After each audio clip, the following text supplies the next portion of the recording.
प्रभु यीशु मसीह के नाम में सबको जय मसीह की। शालोम में आपका दोस्त, आपका भाई पास्टर पंकज एक बार फिर से परमेश्वर का वचन आप लोगों के बीच में लेके आया हूँ।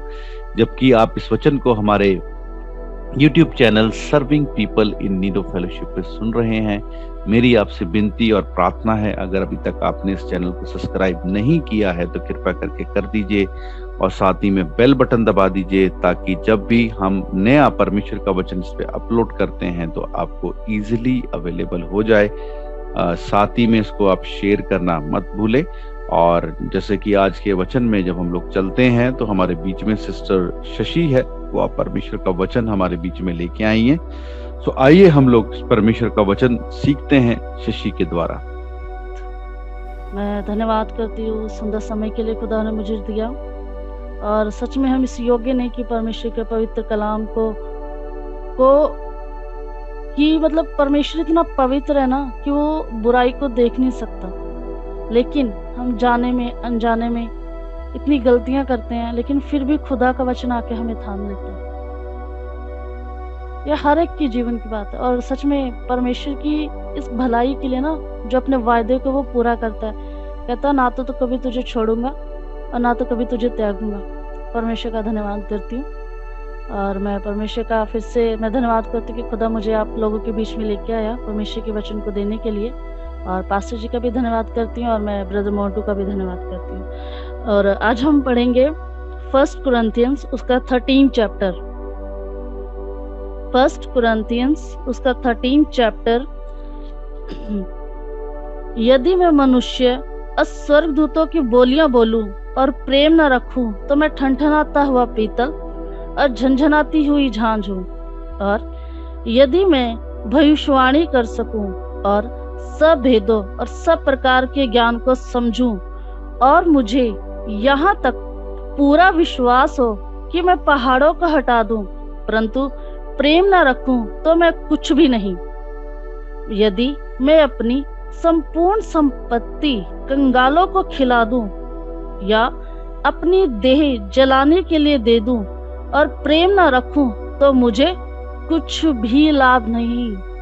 देखो परमेश्वर का वचन कितना भला है और कितना साफ साफ शब्दों में प्रभु कह रहा है। फॉर एग्जाम्पल शशि है, शशि को परमेश्वर पे इतना ज्यादा विश्वास है कि प्रभु ने इतना खुश हुआ कि परमेश्वर ने उसे इतनी सामर्थ्य से भर दिया कि वो मनुष्य और स्वर्गदूतों दोनों की बोलियां बोलती है, लेकिन प्रेम नहीं रखती। यहाँ पे हम क्या करेंगे, प्रेम की जगह अपना नाम रखेंगे। मैं हर एक से ये परमेश्वर के डर में होके ये आप सबसे बोल रही हूँ कि जो भी इंसान जब इस वचन को पढ़ता है उस प्रेम में अपना नाम लगा के देखे कि क्या मैं इस जगह पे हूँ। कहता यदि मैं मनुष्य स्वर्गदूतों की बोलियां बोलूं और प्रेम ना रखूं तो मैं ठनठनाता हुआ पीतल और झंझनाती हुई झांझ हूँ। अब इस वचन को चलो मैं अपने पे लेके देखती हूँ।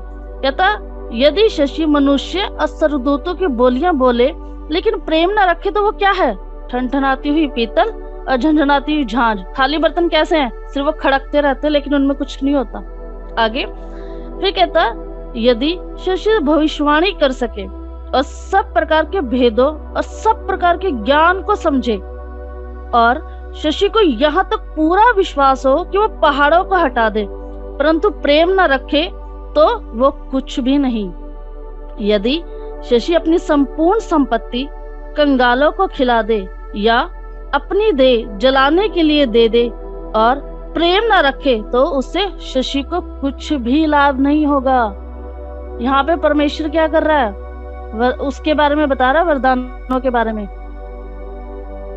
परमेश्वर यहाँ पे वरदान की बहुत वरदान है, मैं बहुत चमत्कार कर रही हूँ, ये इधर से हाथ उठाया चंगाई, इधर से हाथ उठाया सामर्थ, इधर से हाथ उठाया दुष्ट आत्माएं निकल रही हैं। लेकिन अगर मेरे अंदर प्रेम ही नहीं है तो ये वरदान परमेश्वर की निगाह में क्या आ जाते हैं, जीरो हैं। प्रभु की निगाह में ये सब चीजें क्या हैं, दूसरे नंबर पे हैं। अब हम आगे बढ़ते हैं। जैसा मैं आपको पहले बोला कि इस प्रेम में हर एक इंसान ने जिस वचन को सुनता है, चाहे मैं भी पढ़ रही हूँ, क्योंकि जो परमेश्वर का वचन है वो दो धारी तलवार है, वो सुनने वाले और सुनाने वाले दोनों को काटता है। क्योंकि परमेश्वर हम सुनाने वाले से नहीं, सुनने वाले से भी बात करता है और दोनों से बात करता है। परमेश्वर का वचन इतना पवित्र है क्योंकि वह पक्षपात नहीं करता। जैसे मैंने बोला, जैसे मैंने अपना नाम लिया, हर एक इंसान जब भी इस वचन को सीखे उसमें अपना नाम लगाए, क्या मैं हूं? फिर कहता प्रेम धीरजवंत है और कृपालु है, प्रेम ढा नहीं करता, प्रेम अपनी बढ़ाई नहीं करता और फूलता नहीं, वह अनरीति नहीं चलता, वह अपनी भलाई नहीं चाहता, झुंझलाता नहीं, बुरा नहीं मानता, कुकर्म से आनंदित नहीं होता, परंतु सत्य से आनंदित होता है। अब यहाँ पे क्या बात आ गई? अब मैं यहाँ पे अपना नाम लगाऊंगी। शशि धीरजवंत है, ये मुझे अपने आप को जांचना है। शशि कृपालु है, शशि ढा नहीं करती, शशि अपनी बढ़ाई नहीं करती, शशि फूलती नहीं, वह अनरीति नहीं चलती, वह अपनी भलाई नहीं चाहती, वह झुंझलाती नहीं, वह बुरा नहीं मानती। अगर मेरे अंदर सच में प्रेम है तो क्या मेरे अंदर ये सब बातें हैं? फिर कुकर्म से आनंदित नहीं होती, परंतु सत्य से आनंदित होती है। सत्य क्या है? प्रभु यीशु मसीह, उसका वचन।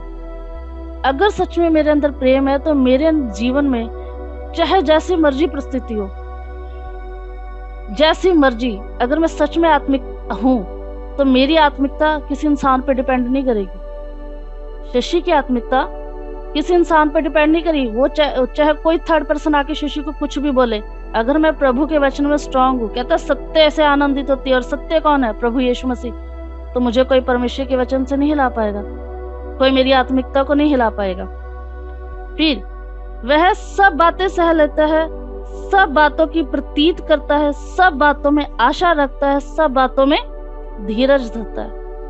सच में अगर मेरे अंदर खुदा का प्रेम है तो मैं सह लूंगी, सब बातों में धीरज धरूंगी और आशा किस पे रखूंगी? प्रभु यीशु पे, कि परमेश्वर उसने मेरे साथ गलत किया, मैं आपके प्रेम में होकर, आपके वचन में होकर मैं अपने शरीर को मार रही हूं। हम इसके साथ ही हम वचन पढ़ेंगे रोमियो उसकी 12:1। रोमियो उसकी 12:1। हमारे पास्टर जी ये वचन बहुत अच्छे से प्रचार करते हैं, बहुत अच्छा, लेकिन मुझे समझ बहुत देर बाद आया था। इसलिए हे भाइयों, मैं तुमसे परमेश्वर की दया सुमरण दिलाकर विनती करता हूं कि अपने शरीर को जीवित और पवित्र और परमेश्वर को भावता हुआ बलिदान करके चढ़ाओ, यही तुम्हारी क्या है? आत्मिक सेवा है। यहाँ पे उससे पहले मैं क्या कर रही थी? हर एक जगह पे अपना नाम लगा रही थी और मैं देख रही थी क्या मेरे अंदर चीज है। अब किसी ने आके मुझे हिट किया और मैं क्या हो गई? बुड़बुड़ाने लग गई, बोलने लग गई, हाइपर हो गई मैं एकदम से, तो एकदम से मेरी आत्मिकता चली गई। लेकिन यहाँ पे मुझे परमेश्वर का वचन क्या कहता है? कहता इसलिए यहाँ पे जो पौलुस है वो परमेश्वर का सेवक है और वो ये कह रहा है, कहता है कि परमेश्वर की उस दया को याद करो कि मैं तुम्हें कहां से निकाल के लाया, किस तुम तंगी में थे वो कंगाल हो गया कि तुम अमीर हो जाओ, तुम बीमारी में थे उसने कोड़े खा लिए कि तुम क्या हो जाओ? चंगे हो जाओ, तुम निराश थे उसने तुम्हें आशा दी तो तुम क्या हो जाओ? आनंदित हो जाओ। वो परमेश्वर हमें क्या करता है? हर पल पल पे जब हमारे मन में बहुत सी चिंताएं होती हैं तो क्या करता है? कहता अपनी सारी चिंता उस पर डाल दो क्योंकि उससे तुम्हारा क्या है? ध्यान है। परमेश्वर का हर एक वचन इंसान से बात करता है, हर एक वचन, बड़ी बड़ी बातें नहीं, प्रभु को छोटी छोटी बातों में परमेश्वर देखता है कि तुम परमेश्वर के लिए कितने वफादार हो। अगर मैं खुदा से प्यार करती हूँ, मैं किसी को लेके नहीं, किसी को कमेंट नहीं, मैं अपने अंदर और प्रभु के वचन को लेकर इस पे बात कर रही हूँ जो परमेश्वर ने मुझे सिखाया। थोड़ी देर पहले ही मैं सोच रही थी खुदा, क्योंकि मैंने आपको जैसे पहले बताया था कि जब मेरे पास्टर जी ने मुझे कहना होता कि शिष्य आपने वचन सुनाना है, तो परमेश्वर एक दिन पहले ही मुझे क्या करता है? गाइड कर देता है कि शशि आज तेरी टर्न आने वाली है, तेरे अगुवे के मुंह से ये बात निकलेगी और तुझे क्या करना है? वचन के लिए प्रिपेयर रहना है। अब क्या हुआ? सडनली मेरे अंदर पास्टर जी ने बोला कि आप नहीं जाए। मैंने कहा प्रभु मेरी तो कोई तैयारी नहीं है, लेकिन मैंने कहा परमेश्वर ये आपका पवित्र कलाम है, ये आपके पवित्र वेदी है, मैं इसमें कुछ भी ऐसा ना बोलूं जो आपके वचन के खिलाफ हो, क्योंकि इस दुनिया के ऊपर, इस संसार के ऊपर, इस लोक के ऊपर, ये आपका कलाम है क्योंकि ये आपके मुंह से निकले शब्द। मैं कहा प्रभु मैं क्या बोलूं? फिर परमेश्वर ने मुझे कहा, खुदा ये परमेश्वर ने एकदम मेरे मन में ये डाल दिया फर्स्ट पॉइंट। लेकिन साथ में प्रभु ने कहा, जांच अपने आप को कि तू कितनी आत्मिक है। अपने आप को जांचो। आत्मिक सेवा प्रभु में कहता, परमेश्वर की दया, परमेश्वर हम पे दया करता है। हम लाख गलतियां करते हैं, गुनाह करते हैं। मैंने बोला ना, अपने शरीर के द्वारा, अपने शब्दों के द्वारा, अपनी बातों के द्वारा, अपने चलने के द्वारा हम कहीं ना कहीं क्या करते हैं? पवित्र आत्मा को शोकित कर देते हैं, जाने अनजाने, जानबूझकर। हम चलना चाहते हैं खुदा में वफादार होके, हम चाहते हैं, लेकिन वही ना कि अगर परमेश्वर खड़ा है ना तो शैतान भी खड़ा है कि ये प्रभु में कैसे बढ़ रहा है। वो कोई ऐसा मौका नहीं छोड़ता कि वो में गिरे। या तो शरीर की अभिलाषा, आंखों की अभिलाषा और जीविका का घमंड, इन तीनों चीजों में सब बातें आ जाती हैं। फिर क्योंकि यहाँ पे वो क्या कह रहा है, लेकिन परमेश्वर हमारे इन तीनों क्षेत्रों में क्या कर रहा है? दया, अनुग्रह कर रहा है प्रभु कि यार अब ये मेरे लिए परफेक्ट हो जाएगा। क्योंकि खुदा का वचन नहीं कहता कि तुम सिद्ध बनो जैसे तुम्हारा स्वर्गीय पिता सिद्ध था। वो हमें सिद्ध बनाना चाहता है। अगर हम गलती करते तो कहता, देखो कितनी सुंदर बात है ये, मैं तुमसे परमेश्वर की दया स्मरण दिलाकर विनती करता हूँ। यहाँ पे पौलुस वहां पे क्या कर रहा है? रोमियो की कहता है कि मैं तुमसे परमेश्वर की दया स्मरण दिलाकर विनती करता हूँ कि अपने शरीरों को जीवित, अब क्या करना है? हम जिंदा हैं, हम उठ रहे हैं, बैठ रहे हैं, अब शरीर को जीवित बलिदान चढ़ाना है। जीवित और पवित्र और परमेश्वर को भावतवा बलिदान करके चढ़ाओ। अब शरीर को हम कैसे चढ़ा सकते हैं जीवित? मुझे किसी ने गाली दी, उसने मेरे साथ गलत किया, अगर मेरे अंदर परमेश्वर का वचन है, प्रभु कहता है अपने शत्रुओं से क्या करो? प्रेम करो। तो मैं क्या करूंगी? शांत हो जाऊंगी और खुदा से उस इंसान के लिए क्या करूंगी? प्रार्थना करूं। क्योंकि परमेश्वर का वचन कह रहा है, भाई अपने सताने वालों के लिए क्या करो? तुम प्रार्थना करो। क्योंकि अगर तुम अपने प्रेम करने वालों से प्रेम रखो तो कोई बड़ी बात नहीं है। अगर तुम अपने बुरा करने वालों के साथ प्रेम रखते हो तो ये बड़ी बात है। कहता महसूल लेने वाले भी क्या ऐसे नहीं करते? परमेश्वर कहता वो भी ऐसे ही करते हैं। तो कहता अन्य जाति भी ऐसा करते हैं। कहता फिर तुम में और उसमें कोई फर्क नहीं है। लेकिन अगर हम आत्मिक हैं तो परमेश्वर कहता अपने शरीर को मारो। कैसे? उसने बुरा बोला, तुम शांत हो जाओ।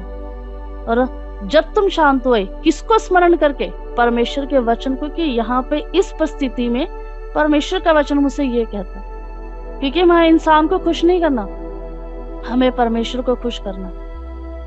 तो क्या हो गया? हमने उसको क्या कर दिया? हम शांत हो गए, परमेश्वर को अपने मन में रखा, परमेश्वर के वचन को याद किया और हमने अपने शरीर को क्या कर दिया? जीवित चढ़ा दिया और आत्मिकता में क्या हो गए? बढ़ गए। फिर और पवित्र, पवित्र कौन है? प्रभु यीशु। अगर हम उसके वचन में चल रहे तो हम भी ऑटोमेटिकली क्या है? पवित्रता में चल रहे हैं। सोच के देखो, किसी ने मुझे गाली दी, मैं शांत हो गई, लेकिन मैंने कहा प्रभु तेरा धन्यवाद, प्रभु तू उसे आशीष दे, प्रभु तू संभाल, बट मुझे तुझ में बढ़ना है। मैंने परमेश्वर उस परिस्थिति में क्या किया? परमेश्वर के वचन को पकड़ा, मेरा शरीर बलिदान चढ़ा। नेक्स्ट स्टेप क्या आ गया? पवित्रता। जब मैंने वचन को फॉलो किया, ऑटोमेटिकली परमेश्वर की पवित्रता क्या आ गई? मेरे अंदर आ गई। क्यों? क्योंकि परमेश्वर का वचन कहता है तुम क्या हो? परमेश्वर का मंदिर हो। और परमेश्वर का मंदिर क्या है? पवित्र है। और परमेश्वर को भावता हुआ बलिदान करके चढ़ाओ। परमेश्वर को पसंद आने चाहिए हम। कल मैंने एक स्टेटस लगाया था, मुझे बहुत अच्छा लगा। कहता कि लोग तुम्हारी प्रशंसा करें, निंदा करें, बुरा करें, कहते इस चीज की परवाह मत करो। तुम ये देखो कि जो भी तुम्हें जिम्मेदारियां दी गई, क्या तुम उसे ईमानदारी से निभा रहे हो? क्योंकि वो परमेश्वर ने दी है। क्योंकि हमें परमेश्वर को पसंद आने वाले होने चाहिए हम, इंसान को नहीं। इंसान के लिए अगर हम अच्छा करते हैं तो हम उसके लिए भला है, अगर हम उसके लिए बुरा करते हैं तो हमारे लिए बुरा है। ये ह्यूमन नेचर है। हर एक में ये कमी होती है, मैं नहीं, हर एक में ये नेचर है ना, ऑटोमेटिकली। क्योंकि बाइबल कहती है इंसान के मन में जो भी कुछ उत्पन्न होता है वो बुरा ही होता है। आप पढ़ सकते हैं उत्पत्ति में। लेकिन परमेश्वर का धन्यवाद है कि यीशु मसीह की जी उठने के सामर्थ्य के द्वारा परमेश्वर ने हमारा रिश्ता किसके साथ? पिता के साथ बना दिया, ताकि हम क्या कर सके? परमेश्वर को भावता हुआ बलिदान करके अपने आप को चढ़ाए। और यही क्या है? तुम्हारी आत्मिक सेवा है। जब हमारा जीवन सही होगा, हम आत्मिक सेवा परमेश्वर को चढ़ा देंगे और हमारे अंदर ऑटोमेटिकली क्या हो जाएगा? प्रेम हो जाएगा। किसका? परमेश्वर का। क्यों? क्योंकि परमेश्वर के वचन में क्या लिखा है? कहता, आगे हम दोबारा से जाएंगे 1 कुरिन्थियंस उसकी 13 की 7 पे। कहता, वह सब बातें सह लेता है, सब बातों में प्रतीति करता है, सब बातों में आशा रखता है, सब बातों में क्या है? धीरज धरता है। अब आगे परमेश्वर का वचन क्या कहता है? 8 में, प्रेम कभी नहीं टलता, भविष्यवाणियां हो तो समाप्त हो जाएंगी, तो जाती रहेंगी, ज्ञान हो तो मिट जाएगा, क्योंकि हमारा ज्ञान अधूरा है और हमारी भविष्यवाणी अधूरी है, परंतु जब सर्वसिद्ध आएगा तो अधूरा मिट जाएगा। कितनी सुंदर और कितनी प्यारी बात कही है परमेश्वर ने। शशि, प्रेम कभी नहीं टलता। शशि, भविष्यवाणियां समाप्त हो जाएंगी। यह परमेश्वर का वचन मुझसे कह रहा है, मैं अपने पे लेके बोल रही हूँ। शशि, ज्ञान तेरा मिट जाएगा, लेकिन अगर तू परमेश्वर के प्रेम में बनी हुई है ना, परमेश्वर के प्रेम में विश्वास रख के अपने शरीर को जीवित, पवित्र और भावता के परमेश्वर को बलिदान चढ़ा रही है, तो परमेश्वर कहता है कि क्योंकि जो कहता है जब सर्वसिद्ध आएगा, जो अधूरा क्या होगा? मिट जाएगा। फिर आगे कहता है, जब मैं बालक था तो मैं बालकों के समान बोलता था, बालकों सा मन था, बालकों सी समझती। बच्चे तो झगड़ते हैं हमेशा। बच्चों में एक अच्छी चीज पता है क्या आती है? जब हमारी रेचल और गली के बच्चों के साथ खेलती है ना, तो मुझे बड़ी अच्छी लगती है। उन बच्चों में क्या होती है, मैं देखती हूँ, लड़ेंगे, खूब लड़ेंगे एक दूसरे से, मार पिटाई कर देंगे, लेकिन अगले ही पल उनका मन पता है क्या होता है? एकदम साफ, एक दूसरे को बुलाने लग जाते हैं, एक दूसरे से बात करने लग जाते हैं। और ऐसे नहीं, और उनका जो बात करने का होगा ना, कभी देखना बच्चों में, ये नहीं कि यार हमारे पहले बीच लड़ाई भी हुई थी, लेकिन इंसान में और बच्चों में कमी क्या है?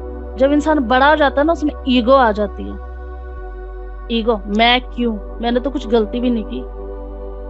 वो ईगो जो होती है ना, मैं, वो उसको बढ़ने नहीं देती। अगर हम कभी क्रूस को ध्यान से देखें ना, उसको आई करके काट दो। परमेश्वर आई को तो काटने आया था, और वो हमें भी वही चाहता है, और हम वही नहीं कर पाते, क्योंकि हम बड़े हो जाते हैं ना, हमें लगता है हम वो बहुत बड़े हैं, लेकिन हमारी समझ बालकों जैसी परमेश्वर कहता है। क्योंकि बच्चे का लड़ना और बड़ों में बहुत फर्क होता है। बच्चे अगले पल एक हो जाएंगे, लेकिन बड़े कभी नहीं होते, क्योंकि उनमें ईगो होती है।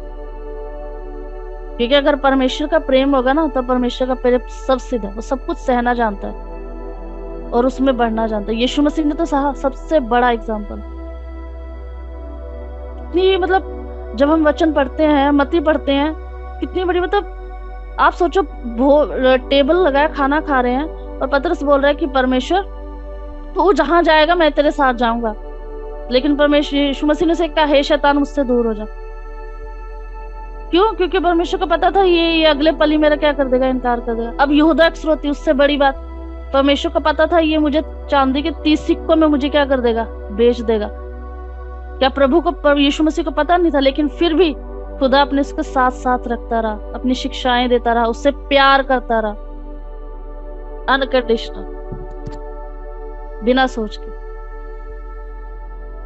के देखो यीशु मसीह कि वो साथ साथ चलता रहा, शिक्षाएं देखता था। क्या उसने परमेश्वर के सामर्थ्य को नहीं देखा? यहूदा इस्करियोती ने देखा नहीं कि यीशु मसीह ने कैसे आवाज दी, हे लाजर बाहर आ। 4 दिन का मुर्दा लाजर क्या हो गया? जिंदा हो गया। इतना कुछ देखने के बावजूद भी वो परमेश्वर को भूल गया। क्यों? क्योंकि उसने भरोसा नहीं रखा परिस्थिति में। मेन चीज होती है हर एक परिस्थिति में प्रभु पर भरोसा रखना। अगर भरोसा रखा होता तो चांदी के 30 सिक्कों का लालच उसे ना आता। उसे पता होता मेरा परमेश्वर तो धनवान को कंगाल और कंगाल को धनवान करने वाला परमेश्वर है, वो मुकरता नहीं। मैं अपनी, जब भी मैं बाइबल पढ़ती हूँ ना, मैं इसमें अपने आप को खोजती हूँ कि खुदा क्या है इस चीज में। मैं हूँ, कहता, परंतु जब सयाना हो गया तो बालकों सी बातें छोड़ दी। प्रभु कहता छोड़ दो, बचपना छोड़ दो, सयाने हो जाओ। लेकिन हम तो ना बच्चे हैं ना सयाने हैं। बच्चे तो फिर भी एक पल के लिए सब कुछ बातें भूल के लेके जाते हैं, लेकिन हम तो सयाने भी नहीं बनते। तो क्या हमारे अंदर परमेश्वर है? परमेश्वर का जीवन है, उत्तम प्रेम है हमारे पास, उत्तम मार्ग है हमारे अंदर?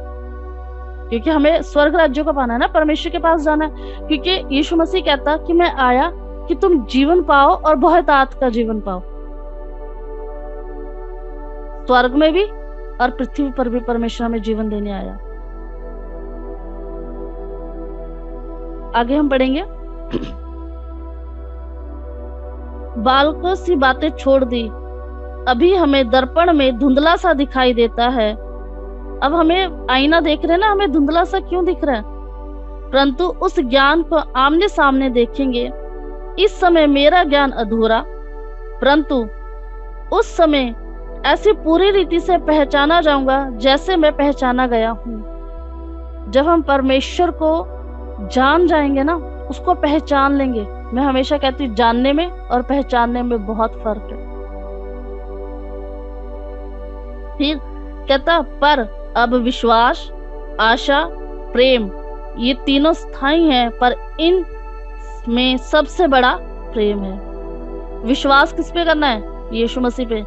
परिस्थितियों में भरोसा किस पे रखना है? आशा किस पे रखनी है? यीशु मसीह पे। और क्या करना है? प्रेम में बने रहना है। क्योंकि कहता ये तीनों क्या है? स्थायी है, इनको कोई हिला नहीं सकता। पर इन सबसे बड़ा क्या है? प्रेम है, सब चीजों से बड़ा। अगर हम फर्स्ट 12, 13 और 14 अगर हम इन तीनों चैप्टर्स में पढ़ेंगे, 12 में परमेश्वर ने आत्मिक वरदान दिए हैं, 13 में परमेश्वर ने प्रेम उत्तम मार्ग बोला है, लेकिन 14 में परमेश्वर ने क्या कहा? भविष्यवाणी और अन्य भाषाएं। लेकिन जब हम फर्स्ट कुरिन्थियन की 14 की पहली वर्ष पढ़ते हैं ना, तो उसमें परमेश्वर कहता है प्रेम का अनुकरण करो और आत्मिक वरदानों की धुन में रहो। हमें क्या करना है? प्रेम का अनुकरण करना है, उस पे डेली प्रैक्टिस करनी है, ताकि खुशी, परमेश्वर का आनंद, परमेश्वर का प्रेम हमारे अंदर आ जाए। जैसे यीशु मसीह ने हमसे प्रेम किया ना, वैसा हम दूसरों से वाला प्रेम करने सके, ताकि परिस्थिति में हम झुंझलाए नहीं, बुरा नहीं माने, हम धीरजवंत हो जाए, कृपालु हो जाए। कृपालु जब हम एप्लीकेशन लिखते थे ना, तो मुझे वहां पे हम लिखते थे काइंडली प्लीज ग्रांट मी, तो उसका मतलब क्या था? कृपालु। मतलब प्रिंसिपल से कहते थे कि हमें ये छुट्टी दे दो, प्लीज हम पे दया कर दो। अब वो योग्य नहीं है, हमें टीचर देते हैं कि पढ़ाई इसकी जरूरत, लेकिन वो कहता चलो कोई बात नहीं। हम कैंडली क्यों लिखते हैं? कि भाई हम पे दया कर दो। तो परमेश्वर से भी हमें कहना, प्रभु हम पे दया करके हमेरा अपना प्रेम हमारे अंदर डाल के, हम भी जो प्रेम आपने मुझसे किया ना, वही मैं दूसरों से कर सकूं।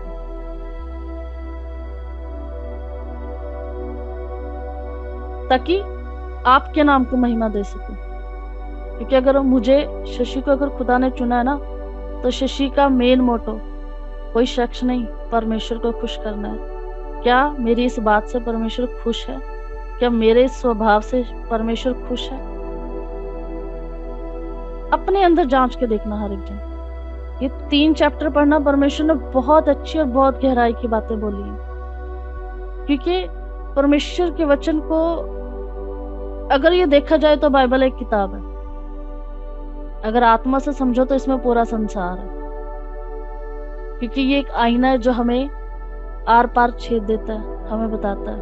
और सच में जब हम इसको पढ़ते हैं, इसको समझने की कोशिश करते हैं और पवित्र आत्मा से विनती करते हैं, पवित्र आत्मा आप मुझे समझाइए। मैं अपना एक्सपीरियंस बताती हूँ प्रभु के अनुग्रह से, कि जब मैं नई नई परमेश्वर में आई थी और मेरी ट्रेनिंग का टाइम था और हमारी कम्युनिटी में ड्यूटी लगी थी, तब मुझे फर्स्ट टाइम किसी ने न्यू टेस्टमेंट दिया। तो मैंने कहा प्रभु, मैंने सब कुछ देख लिया, आपको ही नहीं देखा, आपको ही नहीं पढ़ा। मैंने कहा चलो पढ़ के देखूं। हमारी 9 से लेकर 5 बजे तक कम्युनिटी में ड्यूटी होती थी। मेरे आज तक प्रभु के अनुग्रह से फ्रेंड्स नहीं बने, सब अपना कोई कहीं ग्रुप बना के बैठ गया, कोई कहीं ग्रुप बना के बैठ गया। और मैं क्या करती थी? न्यू टेस्टमेंट लेती थी और बैठ के पढ़ती रहती थी, चाहे मुझे समझ भी नहीं आता। लेकिन मैं जैसे जैसे परमेश्वर के वचन को पढ़ती थी ना, मुझे ऐसा लग रहा था जैसे मेरे अंदर से कुछ जा रहा है और एक पीस मेरे अंदर आता था। ऐसा है परमेश्वर का कलाम। लेकिन कंडीशन इज दैट कि तुम उसे किस हृदय से पढ़ रहे हो। मैं प्यार से पढ़ती थी, परमेश्वर ये आपका वचन है, आपका वचन मुझे धो सकता है। प्रभु मुझे समझ नहीं आता, और मैं मतलब अपने हॉस्टल टाइम में मैं बंक करके प्रेयर रूम में घुस जाती थी और प्रेयर करती रहती थी। मतलब इतना प्रभु का प्यार मेरे अंदर आ गया था, मुझे प्रभु के अलावा कुछ सोचता नहीं था। लेकिन प्रभु ऐसा नहीं है कि अगर हम ये चीज कर रहे हैं तो नहीं, परमेश्वर मुझे संभाल लेता था हर एक परिस्थिति में। जब हम परमेश्वर के वचन को पढ़ेंगे, उसको समझेंगे ना, परमेश्वर ऑटोमेटिकली हमारे जीवन में काम करेगा। मैं हर एक मौका ढूंढती थी कि कब मैं फ्री हूँ और परमेश्वर के वचन को पढ़ूं, उसकी संगति में बैठूं। और मैं कहती थी, प्रभु ये आपका लव लेटर है मेरे लिए, आप मेरे प्रेमी हो, आप मेरे दोस्त हो, आप मेरे भाई हो, मेरे बंधु हो, मेरे सखा हो। परमेश्वर यीशु मसीह, आप मेरे लिए सब कुछ हो, एवरीथिंग। यीशु मसीह आप हो मेरे लिए, आप हो तो मैं सब कुछ कर जाऊंगी, अगर आप नहीं तो मैं कुछ भी नहीं। मैं आप सबसे यही कहूंगी, अपने अंदर परमेश्वर के प्रेम को लेकर आइए। जब परमेश्वर का प्रेम हमारे अंदर आएगा, प्रभु आशीष देगा। इस सुंदर वचन के लिए परमेश्वर का धन्यवाद करती हूँ। और आइए हम सब प्रार्थना करें। धन्यवाद मेरे खुदा, सुंदर समय के लिए खुदा जो आपने दिया खुदा। इस वचन के लिए परमेश्वर मैं आपका धन्यवाद करती हूँ खुदा। प्रभु अगर मैंने कुछ गलत बोला परमेश्वर, या कुछ गलत कहा प्रभु, तो मुझे क्षमा करना खुदा। प्रभु अपने वचन में बढ़ा खुदा, अपने लिए, सबसे पहले अपने लिए, और फिर सब सुनने वालों के लिए मैं प्रार्थना करती हूँ क्योंकि परमेश्वर आपका वचन सत्य है खुदा और पवित्र है खुदा, जो शांति, आनंद, खुशी, सब कुछ देने की सामर्थ्य रखता है परमेश्वर। प्रभु आपका वचन हमारे जीवन में कार्य करे प्रभु, और हम अपने शरीरों को आपकी दया को याद करके, जब हम निराश, दुखी और बीमार थे खुदा, और आपने अपना अनुग्रह किया खुदा हम पे की, उस दया को याद करके खुदा आपका धन्यवाद और आपकी स्तुति करते हैं खुदा, और अपने जीवन को जीवित, पवित्र और भावता हुआ खुदा आपको बलिदान करके चढ़ा सकूं खुदा, और आपके उत्तम मार्ग जो प्रेम है पिता, क्योंकि प्रेम स्थायी है मेरे खुदा, सबसे बड़ा प्रेम है परमेश्वर, उसको हम कर सकें खुदा एक दूसरे से खुदा। परमेश्वर जैसे आपने मुझे आशीष दी इस वचन के द्वारा, सुनने वालों को भी प्रभु आशीष देना खुदा। सारी बातों में आपको महिमा मिले प्रभु, आपको आदर मिले, और आपका नाम, यीशु मसीह का नाम जलाल पाए, क्योंकि मैं विश्वास करती हूँ कि उसके जी उठने की सामर्थ आज भी कार्य करती है, क्योंकि जैसे वो कल था, आज है और युग न युग रहेगा। यीशु मसीह के नाम से आमीन, आमीन, आमीन।